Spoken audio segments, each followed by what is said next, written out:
Hi അസ്സലാമലൈക്കും welcome back. ഇന്ന് എൻ്റെ ഒരു ഫുൾ ഡേ റുട്ടീനാണ്. അപ്പോൾ ഇതിൽ സിമ്പിളായിട്ട് ചെയ്യാൻ പറ്റിയ ഫുഡ് റെസിപ്പീസും കുറച്ച് ക്ലീനിങ്ങും എല്ലാം ഇൻക്ലൂഡ് ആക്കിയിട്ടുണ്ട്. പിന്നെ ഇത് കഴിഞ്ഞ സെക്കൻഡ് സാറ്റർഡേ എടുത്ത വ്ളോഗാണ്. അപ്പോൾ വീഡിയോ എന്താ ഇത്ര ലേറ്റ് ആയതെല്ലാം വീഡിയോയിൽ പറയുന്നുണ്ട്. അപ്പം വീഡിയോ എല്ലാവരും മുഴുവനായിട്ട് കാണാം. കണ്ടിഷ്ടമായ ലൈക്ക് ചെയ്യുക, ഷെയർ ചെയ്യുക, കമൻറ്റും ചെയ്യുക. പുതിയ വ്യൂവേഴ്സ് സബ്സ്ക്രൈബ് ചെയ്യാനും മറക്കല്ല കേട്ടോ. അപ്പോൾ ഇതാ രാവിലത്തെ സുബഹ് നിസ്കാരവും കാര്യങ്ങളെല്ലാം കഴിഞ്ഞ് ഇന്ന് എൻ്റെ ഒരു ഡേ സ്റ്റാർട്ട് ചെയ്യുന്നത് 6:30ക്കാണ്. ഇന്നിപ്പോൾ സ്കൂളൊന്നും ഇല്ല, അതുകൊണ്ട് വലിയ തിരക്കൊന്നുമില്ല. ഇന്നിപ്പോൾ ഞാൻ ഉണ്ടാക്കുന്നത് മസാല ചായ ആണ്. അപ്പോൾ അതിന് വേണ്ടിയിട്ട് ഒരു പാത്രത്തിലേക്ക് 1 കപ്പ് വെള്ളം ചേർത്ത് കൊടുത്തിട്ടുണ്ട്. ഇനിയിപ്പോൾ ഇതിലേക്ക് ഏലക്കായ് ഒന്നിങ്ങനെ പൊട്ടിച്ചിട്ട് ഇട്ട് കൊടുക്കുക. ഇതിപ്പോൾ 2 കപ്പ് ചായൻ്റെ അളവാണ്. അപ്പം അതിന് വേണ്ടിയിട്ട് ഒരു 2-3 ഏലക്കായ് നിങ്ങളുടെ ഫ്ലേവർ അനുസരിച്ച് ചേർത്ത് കൊടുക്കുക. 2 ഗ്രാമ്പൂ, 1 കഷ്ണം പട്ട, ഒരു ചെറിയ കഷ്ണം ഇഞ്ചി ഇതുപോലെ മുറിച്ച് ചേർത്ത് കൊടുത്താൽ മതി, ചതക്കണ്ട. അപ്പോൾ ഫ്ലേവർ നല്ലോണം കൂടിപ്പോവും. ഇനി ഒരു 5-6 മണി കുരുമുളകും, പിന്നെ തിളച്ച് വരുമ്പോൾ ഇതിലേക്ക് 2 ടീസ്പൂണ് ചായപ്പൊടിയും ചേർത്ത് കൊടുക്കുക. ചായപ്പൊടി തിളച്ച് വന്നാൽ ഇതിലേക്ക് 1 കപ്പ് ഫുൾ ഫാറ്റ് മിൽക്ക് ഇട്ടാം, അതും ചേർത്ത് പഞ്ചസാരയും ചേർത്ത് നല്ലോണം തിളച്ച് വരുമ്പം ഇനി നമ്മൾ സാധാരണ ചെയ്യും പോലെ അരിച്ചെടുക്കുക. അത് കഴിഞ്ഞിട്ട് അടിച്ചെടുക്കുമ്പോഴാണ് ഏത് ചായക്കും നല്ലൊരു ടേസ്റ്റും ഫ്ലേവറും കിട്ടുന്നത്. ഇങ്ങനെ കുറേ പ്രാവശ്യം ചെയ്തിട്ട് ചായ തണുത്ത് പോകാൻ പാടില്ല. 1-2 പ്രാവശ്യം അടിച്ചെടുത്ത് ഇങ്ങനെ ചൂടോട് കൂടി ഗ്ലാസ്സിലൊഴിച്ച് പതയോടുകൂടെ കുടിക്കുമ്പോൾ നല്ല കിടിലൻ ചായ ആയിരിക്കും കേട്ടോ. ഇതിപ്പോൾ എല്ലാവർക്കും അറിയുന്നതായിരിക്കും, എന്നാലും ഞാനെങ്ങനെ ഉണ്ടാക്കുന്നതെന്ന് പറഞ്ഞതാണ്. സ്കൂളില്ലാത്തപ്പോൾ ഇടയ്ക്ക് ഇങ്ങനെ മസാല ടീ ആക്കിയിട്ട് നല്ല റിലാക്സ് ആയിട്ട് ഇരുന്ന് കുടിക്കാൻ നല്ല രസമല്ലേ. ഇനി കുട്ടികൾക്ക് കോഫി ഉണ്ടാക്കലാണ്. അവർ മസാല ചായ ഒന്നും കുടിക്കില്ല, സാദാ ചായ കുടിക്കും, പക്ഷെ അത്ര വലിയ ഇഷ്ടമൊന്നുമല്ല. കോഫി ഇഷ്ടമാണ്. പിന്നെ ഇതാ പഴം വാട്ടുന്നുണ്ട്. നമ്മൾ ഇതിന് കായ് വാട്ടിയെന്നാണ് പറയൽ. ഇതുപോലെ നേരിയതായി കട്ടാക്കിയിട്ട് നെയ്യൊഴിച്ചിട്ട് തിരിച്ചു മറിച്ചിട്ട് എടുക്കുന്നതാണ്. അപ്പോൾ വീഡിയോ എന്താ ലേറ്റായതെന്ന് പറയാം. കഴിഞ്ഞ സെക്കൻഡ് സാറ്റർഡേ എടുത്ത വ്ളോഗാണ്. അതിൻ്റെ പിറ്റേന്ന് സൺഡേ മുതൽ എനിക്കും കുട്ടികൾക്കും കണ്ണിന് സുഖമുണ്ടായിട്ടില്ല, ചെങ്കണ്ണുണ്ടായിന്.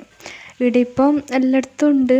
എനിക്ക് 4-5 ദിവസം മൊബൈൽ നോക്കാനോ എഡിറ്റ് ചെയ്യാനോ ഒന്നും പറ്റിയില്ല.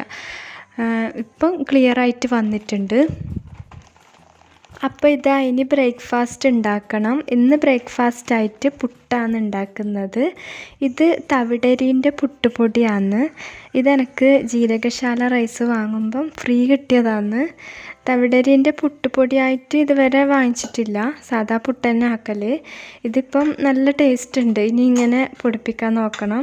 നമ്മൾ പുട്ടുപൊടിയായിട്ട് വാങ്ങലില്ല, അരി മില്ലിൽ കൊണ്ടുപോയിട്ട് പൊടിപ്പിക്കൽ തന്നെയാണ്. ഇനിയിപ്പം തവിടരി വാങ്ങിയിട്ട് പൊടിപ്പിക്കണം. ഇത് സാധാ പുട്ടിനേക്കാളും നല്ല ഹെൽത്തിയാണ്. ഞാനിങ്ങനെ ചിരട്ടപ്പുട്ടാന്ന് ആക്കൽ. മറ്റേതിൻ്റെ പാത്രമുണ്ട്, അത് കുറേ ആക്കുന്നുണ്ടെങ്കിലേ അതിലാക്കലുള്ളൂ. ഇതാ തേങ്ങയും പുട്ടും എല്ലാം ലെയറായിട്ട് ഇട്ടിട്ടുണ്ട്. ഇനി ഇത് കുക്കറിൻ്റെ വിസിൽ മാറ്റിയിട്ട് ഇങ്ങനെ വെക്കലാണ്. ഇതൊരു 2 മിനിറ്റ് കൊണ്ട് തന്നെ ആവി വരും, പിന്നെ ഒരു 5 മിനിറ്റ് കൊണ്ട് തന്നെ റെഡി ആകും. ഇതിപ്പം കുറച്ച് വേവുണ്ട്, തവിടരി അല്ലേ, ഒരു 8 മിനിറ്റോളം എടുത്തിന് കേട്ടോ. ഇപ്പോൾ ഇതാ പുട്ട് ഞാൻ പ്ലേറ്റിൽ തട്ടാൻ പോകുമ്പോൾ പെട്ടെന്ന് ബാക്കിൽ നിന്ന് ഒരാൾ വിളിച്ചിന്. വീട്ടിലൊരാൾ വന്നതാണ്, പിന്നെ വീഡിയോ എടുത്തിട്ടില്ല കേട്ടോ. പിന്നെ അവർ പോയതിന് ശേഷമാണ് പുട്ടെല്ലാം റെഡി ആയിട്ടുണ്ട്. ഇനിയിപ്പം ബ്രേക്ക്ഫാസ്റ്റ് കഴിക്കലാണ്. പുട്ടിൻ്റെ കൂടെ കഴിക്കാൻ ചെറിയ പഴമുണ്ട്, റോബസ്റ്റ് പഴമുണ്ട്. അതുകൊണ്ട് പിന്നെ കറിയൊന്നും ഉണ്ടാക്കിയിട്ടില്ല, ഇങ്ങനെ പഞ്ചസാരയും പഴവും കൂട്ടിയിട്ട് തന്നെ തിന്നിന്. ബ്രേക്ക്ഫാസ്റ്റ് കഴിച്ച പാത്രമെല്ലാം മോള് കഴുകി വെച്ചിന്. സ്കൂളില്ലാത്തപ്പോൾ അവൾ തന്നെയാണ് കഴുകൽ. അവൾക്കത് ഇഷ്ടമാണ് കേട്ടോ. ഇനി മുറ്റത്തെല്ലാം ഇറങ്ങി എന്തെങ്കിലും ഇലയും വേസ്റ്റെല്ലാം ഉണ്ടെങ്കിൽ കൈ കൊണ്ട് എടുത്ത് കളയാനേ ഉണ്ടാവും. അടിച്ച് വാരാൻ അങ്ങനെ കാര്യമായിട്ടൊന്നും ഉണ്ടാവില്ല. തലേന്ന് ഫ്രൈഡേ മൊത്തത്തിൽ ക്ലീൻ ആക്കിയതാണ്. ഇന്ന് അതുകൊണ്ട് ആ ക്ലീനിങ് അത്രയില്ല. ബെഡ്ഷീറ്റെല്ലാം മാറ്റാനുണ്ട്, അത് മാറ്റലാണ്. വീക്കിൽ 2 പ്രാവശ്യം മാറ്റും. ഈ റൂമിൽ അധികവും വെയിറ്റ് തന്നെയാണ് പിരിക്കൽ. ഇന്നൊരു ചേഞ്ച് ആയിക്കോട്ടെ എന്ന് വിചാരിച്ച്.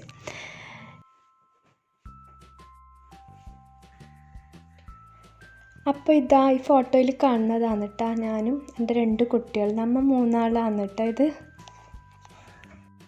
ബെഡ്ഷീറ്റെല്ലാം ഇനിയിപ്പോൾ അലക്കലാണ്. ഇതിനി അവിടെ വെക്കുകയൊന്നുമില്ല, അപ്പോൾ അവിടെ നിന്ന് അലക്കിയാൽ അതവിടെ ആവും. അപ്പോൾ ഇതാ കുട്ടികളുടെ റൂം മാസി പറഞ്ഞ് ഞാൻ ശരിയാക്കിക്കോളാം, എല്ലാം ഞാൻ റെഡിയാക്കിക്കോളും, വീഡിയോ എടുക്കുന്നതല്ലേ എന്ന് പറഞ്ഞിട്ട് ഇതാ ബെഡ്ഷീറ്റെല്ലാം ശരിയാക്കുന്നുണ്ട്. ഇതിപ്പോൾ ഈ ബെഡ്ഷീറ്റിൻ്റെ പില്ലോ കവർ ഇങ്ങനെ തന്നെയാണ്. എന്നോട് ഇവിടെ വന്നിട്ട് 2-3 ആൾ അങ്ങനെ ചോദിച്ചിട്ടുണ്ട്, ഇതെന്താ പില്ലോ കവർ രണ്ടും ഇങ്ങനെ മാറ്റിയിട്ടിരുന്ന്. ഇതിങ്ങനെ തന്നെയാണ്, ഈ പിരിച്ച പോലെ തന്നെയാണ് പില്ലോ കവർ കിട്ടിയത്. ഇനിയിപ്പോൾ ഇതാ തലേന്ന് ഞാൻ മൊത്തത്തിൽ ക്ലീനാക്കിന്. ഓയിലിൻ്റെ മുളക് പൊടി മല്ലിപ്പൊടി എല്ലാം ഇട്ട് വെക്കുന്ന പാത്രം കഴുകാനെല്ലാം ഉണ്ടായിന്. ഇന്ന് നല്ല വെയിലുണ്ട്, അപ്പം വേഗം ഉണങ്ങുമല്ലോ. ഇനി അത് വെക്കുന്ന ഏരിയ ഒന്ന് ക്ലീൻ ചെയ്യലാണ്. ഞാൻ എൻ്റെ സ്റ്റൗവിൻ്റെ 2 സൈഡും മുകളിൽ ഇങ്ങനെ ഒരു തട്ട് കൊടുത്തിന്, ഇങ്ങനെ പെട്ടെന്ന് എടുക്കാൻ പറ്റുന്ന ബോട്ടിൽസ് എല്ലാം വെക്കാൻ വേണ്ടിയിട്ട്. ഇനി ഇതാ ബോട്ടിലിൽ കുറച്ച് ഐറ്റംസ് കഴിഞ്ഞിട്ടുണ്ടായിന്, അതെല്ലാം ഒന്ന് ഫില്ലാക്കലാണ്. ഞാൻ ഇങ്ങനെയാണ് പരിപ്പ് പയർ അങ്ങനത്തെ ഐറ്റംസ് എല്ലാം ഇട്ട് വെക്കൽ. അടിയിലൊരു ടിഷ്യൂ പേപ്പർ വെച്ചിട്ട് അതിൻ്റെ മുകളിൽ ഒരു 5-6 ഗ്രാമ്പൂ ഇട്ടിട്ടാണ് ഇങ്ങനെ പരിപ്പ് കടല എല്ലാം ഇട്ട് വെക്കൽ. അന്നേരം പെട്ടെന്നൊന്നും മോശമായി പോകുന്നില്ല. ഇനിയിപ്പോൾ ഇതെല്ലാം എടുത്ത് വെക്കലാണ്. എൻ്റെ എല്ലാ പാത്രവും ഹൗസ് വാമിങ്ങിൻ്റെ ടൈമിൽ വാങ്ങിച്ചതാണ്. ഈ ഒരു കളർ തീമിലാണ് ഈ ഒരു കിച്ചണിൽ വെക്കേണ്ട പാത്രം വാങ്ങിച്ചത്. ഓയിലിൻ്റെയും അങ്ങനെ തന്നെയാണ്. ഇനിയിപ്പോൾ ഇതാ കടു, ഉലുവ, ജീരകം, പെരുംജീരകം അങ്ങനത്തെ ഐറ്റംസ് എല്ലാം ഇങ്ങനത്തെ ചെറിയ ബോട്ടിലാണ് ഇട്ട് വെക്കൽ.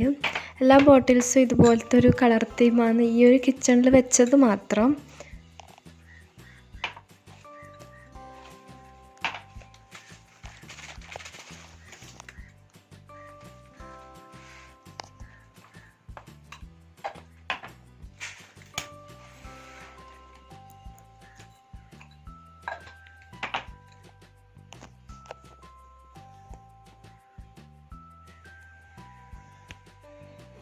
ഇനി കിച്ചൺ ഒന്ന് ക്ലീനാക്കി എടുക്കലാണ്. കഴുകി വെച്ച ഓയിലിൻ്റെ ബോട്ടിലെല്ലാം ഡ്രൈ ആയിട്ടുണ്ട്. ഇപ്പം നല്ല വെയിലുണ്ട്, അതുകൊണ്ട് പെട്ടെന്ന് തന്നെ ഡ്രൈ ആയി കിട്ടും കേട്ടോ. ഇതിൽ ഒന്നിൽ കോക്കനട്ട് ഓയിലും മറ്റേതിൽ സൺഫ്ലവർ ഓയിലും ആണ്. എപ്പോഴും സൺഫ്ലവർ ഓയിലല്ല, പാം ഓയിൽ ഉപയോഗിക്കലുണ്ട്.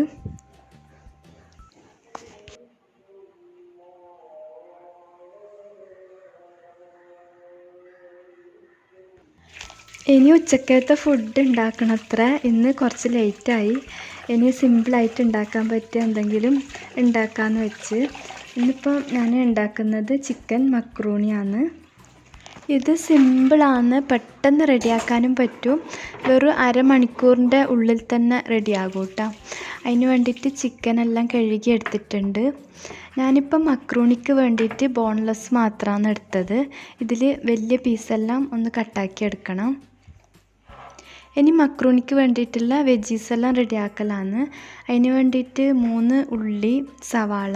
ഇത് ചെറുതായതുകൊണ്ട് 3 എടുത്തതാണ്, വലുതാണെങ്കിൽ 2 മതി കേട്ടോ. 2 ബൾബ് വെളുത്തുള്ളി എടുത്തിന്, 2 പച്ചമുളകും 2 വലിയ തക്കാളിയും എടുത്തിന്. ആദ്യം വെളുത്തുള്ളി ചോപ്പ് ചെയ്തെടുക്കുന്നുണ്ട്. ചോപ്പർ ഉണ്ടെങ്കിൽ എടുക്കുക, അല്ലെങ്കിൽ ചതച്ചെടുത്താലും മതി.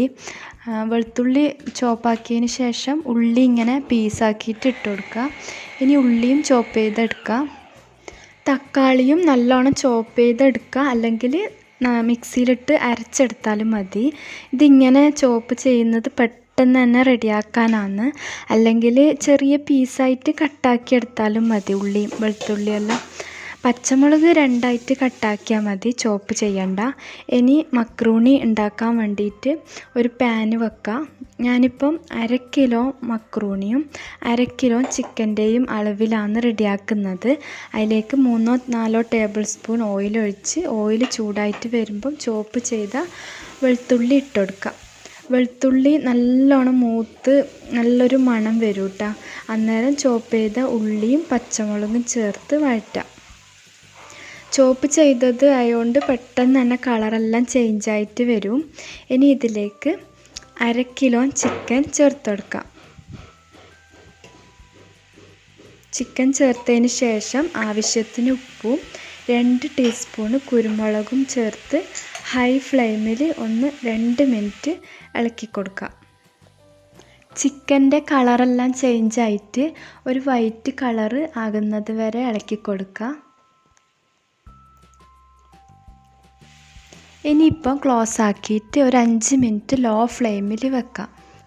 അതാടെ റെഡി ആകുമ്പോഴത്തേക്കും ഇപ്പുറത്ത് മക്രൂണി കുക്ക് ചെയ്യേണ്ട വെള്ളം വെക്കുന്നുണ്ട്. ഞാൻ മക്രൂണി മസാലയെല്ലാം ഒരേ ടൈമിലാണ് 2 പാത്രത്തിലായിട്ട് കുക്ക് ചെയ്യലാണ്. നേരത്തെ മക്രൂണി വേവിച്ച് വെച്ചാൽ ഒരു ഒട്ടിപ്പിടിച്ച പോലെ ഉണ്ടാവും. ഇതാവുമ്പം ചൂടോടെ വെള്ളം ഊറ്റിയിട്ട് മസാലയിൽ ഇട്ട് കൊടുക്കാനും പറ്റും. ഇനിയിപ്പോൾ മസാലയിലേക്ക് തക്കാളി ചേർത്ത് കൊടുത്തിട്ടുണ്ട്. ഇതിപ്പോൾ ചിക്കനിൽ നിന്നെല്ലാം വെള്ളമെല്ലാം വന്നിട്ടുണ്ട്. ഇനി ആ സമയത്താണ് തക്കാളിയും ചേർത്ത് കൊടുത്തത്. ഇനിയിപ്പോൾ ഹൈ ഫ്ലെയിമിലിട്ടിട്ട് നല്ലോണം ഒന്ന് ഇളക്കി കൊടുക്കുക. തക്കാളീൻ്റെ എണ്ണ എല്ലാം തെളിഞ്ഞ് വരുന്ന സമയത്ത് ക്ലോസ് ആക്കിയിട്ട് 10 മിനിറ്റ് ലോ ഫ്ലെയിമിൽ കുക്ക് ചെയ്തെടുക്കുക. ഇനി വെള്ളത്തിലേക്ക് ആവശ്യത്തിന് ഉപ്പും 2 ടേബിൾ സ്പൂൺ ഓയിലും ചേർത്ത് കൊടുക്കുക. നല്ലോണം മിക്സ് ആക്കിയിട്ട് ഉപ്പെല്ലാം കറക്റ്റാണെന്നോ നോക്കാം. ഇനിയിപ്പോൾ ഇത് ക്ലോസ് ആക്കിയിട്ട് തിളക്കുന്ന വരെ വെയിറ്റ് ചെയ്യുക. ഇതുപോലെ നല്ലോണം തിളച്ച് വന്നാൽ ഇതിലേക്ക് മക്രൂണി ചേർത്ത് കൊടുക്കുക. ഇതിപ്പോൾ 1/2 കിലോ മക്രൂണി ഉണ്ട്. 6 കപ്പ് ഉണ്ടാവും കേട്ടോ. ഞാനിപ്പം കുറച്ച് അധികം ആക്കുന്നതാണ്. നിങ്ങൾക്ക് ഇതിൻ്റെ പകുതി ക്വാണ്ടിറ്റിയിലാക്കുമ്പം പെട്ടെന്ന് തന്നെ റെഡിയാക്കാനും പറ്റും. എല്ലാം പകുതി അളവിലെടുത്താൽ മതി. ഒരു ഉള്ളി, ഒരു തക്കാളി അങ്ങനെ എടുത്താൽ മതി കേട്ടോ. ഇതിപ്പം 5 മിനിറ്റ് കുക്ക് ചെയ്തതിന് അപ്പോഴേക്കും മക്രൂണി വെന്ത് വന്നിട്ടുണ്ട്. നമ്മൾ കൈകൊണ്ട് എടുത്ത് നോക്കുമ്പോൾ മുറിഞ്ഞ് വരുന്ന രീതിയിലായാൽ അപ്പാടെ തന്നെ ഊറ്റിയെടുക്കുക. ഒരുപാട് വേവിച്ചാൽ ഇങ്ങനെ കുഴഞ്ഞ പോലെ ഉണ്ടാവും. ഇനിയിപ്പോൾ ഇതിലേക്ക് പച്ചവെള്ളം നല്ലോണം ഇങ്ങനെ ഒഴിച്ചു കൊടുക്കുക. ഇതിൻ്റെ എന്തെങ്കിലും സ്റ്റാർച്ച് എല്ലാം ഉണ്ടെങ്കിൽ പോയി കിട്ടുകയും ചെയ്യും. പിന്നെ ഇതിങ്ങനെ വേറെ തന്നെ നിൽക്കും. ഇതിപ്പോൾ ചിക്കനെല്ലാം കുക്കായിട്ട് വന്നിട്ടുണ്ട്. ഇനിയിപ്പോൾ ഇതിലേക്ക് സോസ് ചേർത്ത് കൊടുക്കാം. ഞാനിപ്പോൾ ഇത് പാർട്ടി സ്പെഷ്യലായിട്ടും പിന്നെ റെസിപ്പി വീഡിയോ ആയിട്ട് കാണിക്കുന്നത് കൊണ്ട് മാത്രമാണ് സോസ് ചേർത്തത്. സോസ് ചേർക്കാതെയും നല്ല ടേസ്റ്റാണ്. ഇതിപ്പോൾ 2 ടേബിൾ സ്പൂൺ സോയാ സോസും 2 ടേബിൾ സ്പൂൺ റെഡ് ചില്ലി സോസും 2 ടേബിൾ സ്പൂൺ ടൊമാറ്റോ സോസും ചേർത്ത് നല്ല ഹൈ ഫ്ലെയിമിലിട്ടിട്ട് നല്ലോണം ഒന്ന് ഇളക്കി കൊടുക്കുക. ഇനി വേവിച്ച് വെച്ച മക്രൂണിയും ചേർത്ത് കൊടുക്കാം. ഇതിപ്പോൾ ചൂടോടെ ആയതുകൊണ്ട് ഒന്നും ഒട്ടിപ്പിടിക്കാതെ എല്ലാം വേറെ ആയിട്ട് തന്നെ ഉണ്ട്. ഇനിയിപ്പോൾ ഇതിലേക്ക് 1 ടീസ്പൂൺ കുരുമുളക്, 1 ടീസ്പൂണ് റെഡ് ചില്ലി ഫ്ലേക്സ്, ഒരു 1/2 കപ്പ് മല്ലിയിലയും 1/4 കപ്പ് പുതിനയിലയും ചേർത്ത് കൊടുക്കാം. ഇനിയിപ്പോൾ ലാസ്റ്റ് ഇതിലേക്ക് 1 ടീസ്പൂണ് ഗരം മസാലയും ചേർത്ത് നല്ലോണം മിക്സാക്കി എടുക്കുക. ഹൈ ഫ്ലെയിമിലിട്ട് തന്നെ നല്ലോണം മിക്സാക്കി എടുക്കുക. ഇതിപ്പം ചൂടോടെ മക്രൂണി ചേർത്തുകൊണ്ട് ഇളക്കാൻ അത്ര ബുദ്ധിമുട്ടില്ല. അല്ലെങ്കിൽ ഇതിങ്ങനെ ഒരു പറ്റി പിടിച്ച പോലെ ഉണ്ടാവും. നമ്മളിപ്പോൾ എത്ര പച്ചവെള്ളം ഒഴിച്ചാലും ഓയിലൊഴിച്ചാലും എല്ലാം ഒരു പറ്റി പിടിച്ച പോലെ ഉണ്ടാവും നേരത്തെ മക്രൂണി കുക്ക് ചെയ്തെടുത്താൽ. ഇതിപ്പം റെഡി ആയിട്ടുണ്ട്. എത്ര പെട്ടെന്നാണ് റെഡിയാക്കിയത്, ഒരു അരമണിക്കൂർ തന്നെ വേണ്ട. അപ്പം പിന്നെ ഇനി ഇതിലേക്ക് മയണൈസാണ് റെഡിയാക്കുന്നത്. മയണൈസ് ഞാൻ 2-3 തരത്തിൽ റെഡിയാക്കലുണ്ട്. മുട്ട വെച്ചിട്ട്, പാലിൽ അണ്ടിപ്പരിപ്പ് വെച്ചിട്ട് എല്ലാം റെഡിയാക്കലുണ്ട്. ഇതിപ്പോൾ മുട്ടൻ്റെ വെള്ള, 2 മുട്ടൻ്റെ വെള്ള, അതിലേക്ക് 3-4 വെളുത്തുള്ളി, 1/2 ടീസ്പൂൺ പഞ്ചസാരയും 1/4 ടീസ്പൂൺ ഉപ്പും, ഒരു ചെറുനാരങ്ങ ഞാനിപ്പോൾ എടുത്തത് ചെറുതാണ്, അതിലത്ര നീരൊന്നും ഉണ്ടായിട്ടില്ല. അതുകൊണ്ട് 1 ടേബിൾ സ്പൂൺ ആപ്പിൾ സിഡർ വിനെഗറും ചേർത്ത് കൊടുക്കുന്നുണ്ട്. സാധാ വിനെഗർ ചേർത്ത് കൊടുത്താലും മതി. ഇനി ഇതിലേക്ക് 1/4 കപ്പ് ഓയിലും ചേർത്തിട്ട് നല്ലോണം ഒന്ന് അടിച്ചെടുക്കാം. നിങ്ങൾക്ക് നല്ല ലൂസിൽ മതിയെങ്കിൽ 1/4 കപ്പ് ഓയിൽ ചേർത്ത് കൊടുത്താൽ മതി. ഇനി കുറച്ച് കട്ടിയിൽ വേണമെങ്കിൽ വീണ്ടും ഒരു 1/4 കപ്പ് ചേർത്തിട്ട് നല്ലോണം അടിച്ചെടുക്കാം. 1 മിനിറ്റ് അടിച്ചാൽ മതി. നല്ല തിക്ക് തിക്കായിട്ട് വന്നിട്ടുണ്ട്. എൻ്റെ ബാക്ക്ഗ്രൗണ്ടിൽ കേൾക്കുന്ന നോയ്സ് ഇവിടെ അടുത്തൊരു വീട് പണി നടക്കുന്നുണ്ട്, അതിൻ്റെ നോയ്സാണ്. വോയിസ് കൊടുക്കുമ്പം വന്ന നോയ്സാണ് കേട്ടോ. അപ്പോൾ അത് ഫുൾ ടൈം ഉണ്ട്, പിന്നെ അങ്ങനെ കൊടുക്കാൻ പറ്റുന്നുള്ളൂ. അപ്പോൾ ഇതാ മക്രൂണി റെഡി ആയിട്ടുണ്ട്. സിമ്പിളായിട്ട് വെറും അരമണിക്കൂറിൻ്റെ ഉള്ളിൽ തന്നെ റെഡിയാക്കാൻ പറ്റിയ നല്ലൊരു റെസിപ്പിയാണ്. ഇനിയിപ്പോൾ ഇതാ ഫുഡ് കഴിക്കലാണ്. മക്രൂണിൻ്റെ കൂടെ കഴിക്കാൻ ഇതുപോലെ മയനൈസും എന്തെങ്കിലും സാലഡും ഉണ്ടെങ്കിൽ പിന്നെ വേറെ ഒരു കറിയും വേണ്ട. ഇതിപ്പം ഇവിടെ കുക്കുംബർ കഴിഞ്ഞിട്ടാണ് ഉള്ളത്, അതുകൊണ്ട് പിന്നെ ആ കുക്കുംബറിൻ്റെ സാലഡ് മാത്രമേ ഇവിടെ ഇഷ്ടമുള്ളൂ. അതുകൊണ്ട് സാലഡൊന്നും ആക്കാൻ. ഇനിയിപ്പോൾ ഇതാ ഫുഡ് കഴിക്കലാണ്. ഇതിപ്പോൾ എൻ്റെ മോന് റൂബിക്സ് ക്യൂബ് സോൾവ് ചെയ്തതാണ്. വെറും 30 സെക്കൻഡ് കൊണ്ട് സോൾവ് ചെയ്തിന്. അത് ഒരുപാട് പ്രാക്ടീസ് ചെയ്താണ് അങ്ങനെ ചെയ്യാൻ പറ്റുന്നത്. മാഷാഅല്ലാഹ്, അവൻ്റെ ഏജിൽ ഇങ്ങനെ ചെയ്യുന്നത് വലിയൊരു കാര്യമല്ല, എല്ലാവർക്കും ഒന്നും അങ്ങനെ പറ്റില്ലല്ലോ. അപ്പോൾ ഞാൻ അതിൻ്റെ വീഡിയോ ഇട്ടിന്. അതിൽ 31 സെക്കൻഡാണ്. അതിന് ശേഷം 30 സെക്കൻഡ് ചെയ്തിട്ട് ഇൻസ്റ്റയിൽ ഇട്ടിട്ടുണ്ട് കേട്ടോ. അവൻ തന്നെ മൊബൈൽ വെച്ചിട്ട് ഷൂട്ട് ചെയ്ത വീഡിയോ ആണ്. ഒരു 50 പ്രാവശ്യമെങ്കിലും ഈ വീഡിയോ എടുത്തിട്ടുണ്ടാവും. ഒരു രാവിലെ തൊട്ട് ഒരു വൈകുന്നേരം വരെ അവന് എന്താ വെച്ചാൽ ഒരു 31 സെക്കൻഡിൽ അവന് സോൾവ് ചെയ്യാൻ പറ്റി. അപ്പം പിന്നെ അവൻ വിചാരിച്ചു വീഡിയോ എടുക്കുക, എന്നിട്ട് ഇങ്ങനെ പോസ്റ്റ് ചെയ്യാമെന്ന് വിചാരിച്ചു. അപ്പം അതിന് ശേഷം അവൻ സോൾവ് ചെയ്യുമ്പോൾ എല്ലാം 34, 33 അങ്ങനെ വരുന്നത്. അപ്പോൾ അവനിക്ക് 31 ഒരിക്കലായല്ലോ. അപ്പോൾ അതുകൊണ്ട് ആ 31 തന്നെ എനിക്ക് ഷൂട്ട് ചെയ്തിട്ട് വീഡിയോ ഇടണം എന്നുള്ളൊരു ഇതിൽ അവന് അങ്ങനെ കുറേ പ്രാവശ്യം ചെയ്തപ്പോഴാണ് ഇങ്ങനെ 31 സെക്കൻഡിൽ ആയപ്പോഴാണ് ആ വീഡിയോ ഇട്ടത്. ഞാൻ ഷോർട്സ് ആയിട്ടാണ് ആ വീഡിയോ ഇടാൻ വിചാരിച്ചത്. പിന്നെ ഇപ്പം എൻ്റെ വീഡിയോ കുറച്ച് ആൾക്കാരിലെങ്കിലും എത്തുന്നുണ്ടല്ലോ, നല്ല നല്ല കമൻസും കാര്യങ്ങളും. അപ്പോൾ അതും അവൻ വിചാരിച്ചു അതുപോലെ എനിക്കും കിട്ടുമായിരിക്കും എന്നുള്ളൊരു പ്രതീക്ഷയിലാണ് വീഡിയോ ആയിട്ട് തന്നെ ഇട്ടത്. അപ്പോൾ വീഡിയോ ആയിട്ട് ഇടുമ്പോൾ നോട്ടിഫിക്കേഷനായിട്ടും അങ്ങനെ കുറച്ച് റീച്ച് എത്തുമല്ലോ എന്ന് വിചാരിച്ചിട്ട് ഞാൻ ലാസ്റ്റ് പോർഷന് കുറച്ച് സ്പീഡ് കുറച്ചിട്ട്, അവൻ്റെ എക്സ്പ്രഷനെല്ലാം സ്പീഡ് കുറച്ചിട്ട് അങ്ങനെ 1 മിനിറ്റിലധികം ആക്കിയിട്ട് വീഡിയോ ആയിട്ട് തന്നെയാണ് അത് പോസ്റ്റ് ചെയ്തത്.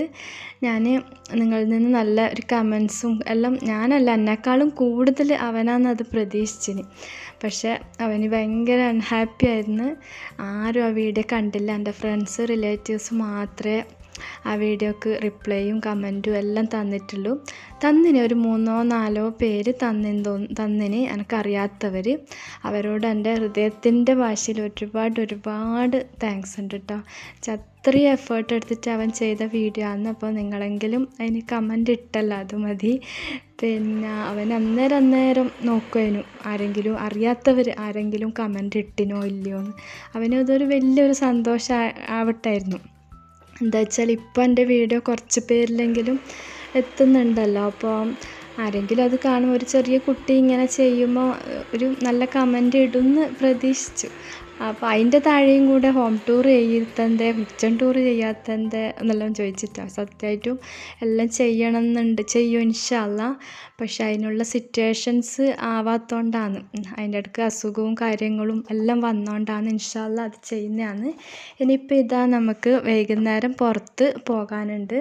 അപ്പം കുട്ടികൾക്ക് എന്തെങ്കിലും സ്നാക്സ് ആക്കി വെച്ചിട്ട് പോകാമെന്ന് വെച്ച് അതിന് വേണ്ടിയിട്ട് പാൻ കേക്ക് റെഡിയാക്കിയതാണ്. ഈ പാൻ കേക്ക് ബേക്കിംഗ് പൗഡറോ ബേക്കിംഗ് സോഡയോ ഒന്നും വേണ്ട, നല്ല ഫ്ലഫി ആയിട്ട് ചെയ്യാൻ പറ്റിയ നല്ലൊരു റെസിപ്പിയാണ്. അപ്പോൾ ഇതിൻ്റെ റെസിപ്പി വേണ്ടവർ കമൻറ്റ് ചെയ്യുക, ഞാൻ റെസിപ്പി വീഡിയോ ആയിട്ട് തന്നെ ചെയ്യാം. പിന്നെ ഹോം ടൂർ, കിച്ചൺ ടൂർ അതെല്ലാം നിങ്ങൾ കമൻറ്റിൽ ചോദിക്കുന്നത് എനിക്ക് നല്ലൊരു സന്തോഷം തന്നെയാണ്. എന്താ വെച്ചാൽ ആദ്യം ചെയ്യാൻ മടിയുണ്ടായിന്, എന്തെങ്കിലും മോശം കമൻസ് എല്ലാം വരുമോ, ഹോം ടൂറും കിച്ചൺ ടൂറൊക്കെ ചെയ്യുന്നവർക്ക് അങ്ങനെ വരാറുണ്ട്. അപ്പം അങ്ങനെ വരുമോ എന്നെല്ലാം ചിന്തിച്ചിന്. പിന്നെ വീടെടുക്കുന്നവർക്കും അതിൻ്റെ ഒരു എന്തെങ്കിലും പ്ലാനോ കാര്യങ്ങളോ കിട്ടാൻ വേണ്ടിയായിരിക്കും ചോദിക്കുന്നതെന്ന് വിചാരിച്ചിട്ട് ചെയ്യാം. അത് ചോദിച്ചത് ഒരു മോശമായിട്ടല്ല ഞാൻ പറഞ്ഞത്. ആ കുട്ടീൻ്റെ വീഡിയോൻ്റെ തായും ആ കുട്ടീനെപ്പറ്റി ഒന്നും പറയാതെ ഇത് ചോദിച്ചത് അതാണ് കേട്ടോ അങ്ങനെ പറഞ്ഞത്. അല്ലെങ്കിൽ ഹോം ടൂർ ചോദിക്കുന്നത്, കിച്ചൺ ടൂർ ചോദിച്ചതെല്ലാം എനിക്ക് ഒരുപാട് സന്തോഷം ഉണ്ടാക്കുന്നത് തന്നെയാണ്. ഇൻഷാ അല്ലാഹ് ഞാനത് ഉറപ്പായിട്ട് ചെയ്യുന്നതാണ്. അപ്പോൾ ഇതാ പാൻ കേക്ക് ഇപ്പോൾ റെഡി ആയിട്ട് വന്നിട്ടുണ്ട്. ഇത് കണ്ട നല്ല ഫ്ലഫി ആൻഡ് സോഫ്റ്റ് പാൻ കേക്കാണ് കേട്ടോ. അപ്പോൾ റെസിപ്പി വേണ്ടവർ കമൻറ്റ് ചെയ്യുക. പിന്നെ ഞാൻ വീഡിയോ ആയിട്ട് ഇട്ടിട്ടാകുമ്പം പിന്നെ അത് ആരും കണ്ടില്ലെങ്കിൽ വെറുതെ ആവില്ല, അതുകൊണ്ടാണ്. ഇനിയിപ്പോൾ ഇതാ വൈകുന്നേരം നമ്മൾ പയ്യന്നൂർ വന്നിട്ടുണ്ടായിന്. അന്ന് കുറച്ച് ഡ്രസ്സെല്ലാം വാങ്ങാനുണ്ടായിന്. ഫയച്ചാക്ക് അന്ന് മുംബൈയിൽ പോകാനുണ്ടായിന്. ബിസിനസ് സംബന്ധമായിട്ട് കാര്യത്തിന് വേണ്ടിയിട്ട് പോകുന്നതാണ്. നമ്മ ഒന്നും പോകുന്നില്ല, ഫ്രണ്ട്സിൻ്റെ കൂടെ പോകുന്നതാണ്. അപ്പം പാലൂതിയിൽ കയറിയിട്ടുണ്ടായിന്. ഷോപ്പിംഗ് എല്ലാം കഴിഞ്ഞിട്ട് പിന്നെ നമ്മൾ പെട്ടെന്ന് തന്നെ വന്നിന്. ഷോപ്പിംഗ് ചെയ്യുന്ന വീഡിയോ എടുക്കാൻ വിട്ടുപോയതാണ്. ഇനിയിപ്പം കൊണ്ടുപോകേണ്ട ഡ്രസ്സെല്ലാം അയൺ ചെയ്യലാണ്. രാത്രി ഒരു 12 മണിക്കാണ് ഇറങ്ങേണ്ടത്. രാവിലെ 5:30ക്കാണ് ഫ്ലൈറ്റ്. കണ്ണൂരിൽ നിന്നാണ് പോകുന്നത് മുംബൈയിലേക്ക്. നമുക്ക് കണ്ണൂർ എയർപോർട്ടിലേക്ക് 2-2.5 മണിക്കൂർ ട്രാവൽ ഉണ്ട് കേട്ടോ. ഇന്നിപ്പം രാത്രി ഫുഡൊന്നും ആക്കാനില്ല. ഉച്ചക്ക് മക്രൂണി ആക്കിനല്ല, അത് രാത്രിയിലേക്ക് അടക്കം വെച്ചതാണ്. പിന്നെ ഫയച്ചാക്ക് ഒരു കല്യാണവും ഉണ്ടായിന്. ഇവിടെ സാറ്റർഡേ അധികം കല്യാണം ഉണ്ടാവും കേട്ടോ. അത് ഫയച്ചാക്ക് അറിയുന്നവരാണ്, നമുക്ക് പരിചയമൊന്നും ഇല്ലാത്തവരാണ്. അതുകൊണ്ട് നമ്മ കല്യാണത്തിനൊന്നും പോയിട്ടില്ല. പിന്നെ എൻ്റെ വീഡിയോ കാണുന്ന 98% ആൾക്കാരും സബ്സ്ക്രൈബ് ചെയ്യാതെയാണ് കാണുന്നത്. നിങ്ങൾക്ക് കാണാമല്ലോ, എനിക്ക് അത്രേ സബ്സ്ക്രൈബേഴ്സ് ഉള്ളൂ. സബ്സ്ക്രൈബ് ഇല്ലാത്തത് കൊണ്ടാണ് കിച്ചൺ ടൂർ, ഹോം ടൂർ എല്ലാം ചെയ്യാനൊരു താല്പര്യം വരാത്തത്. അപ്പോൾ നിങ്ങൾക്ക് എൻ്റെ ചാനൽ ഇഷ്ടമാകുന്നുണ്ടെങ്കിൽ മറക്കാതെ സബ്സ്ക്രൈബ് ചെയ്ത് ഓൾ ബട്ടണും പ്രസ് ചെയ്യുക.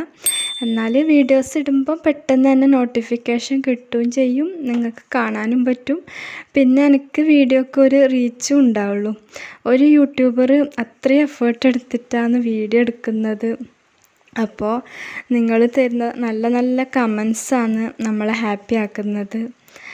പിന്നെ ആ ഫുഡെല്ലാം കഴിച്ച് നേരത്തെ കിടന്നിന്. പിന്നെ 12 മണിക്ക് എണീച്ചതാണ്. ശരിക്കും ഈ വീഡിയോ പോസ്റ്റ് ചെയ്യുന്നത് മുംബൈയിൽ പോയ ആൾ 4-5 ദിവസം അവിടെ സ്റ്റേ ചെയ്ത് തിരിച്ച് വന്നതിന് ശേഷമാണ് കേട്ടോ. ആ ഒരാഴ്ച ഫുള്ള് കണ്ണിന് സുഖമില്ലാണ്ട് എനിക്ക് മൊബൈലൊന്നും ചെയ്യാൻ പറ്റിയിട്ടില്ല. നമുക്ക് 3 ആൾക്കും വന്നിന് കേട്ടോ. അത് ഒരാൾക്ക് വന്നാൽ വീട്ടിലെല്ലാവർക്കും പെട്ടെന്ന് പകരുന്ന അസുഖമാണ്. അന്നേരം നമ്മൾ 3 ആൾ മാത്രമായതുകൊണ്ട് നമുക്ക് 3 ആൾക്കും വന്നിന്. പിന്നെ ഇന്നത്തെ വീഡിയോ ഇത്രയേ ഉള്ളൂ.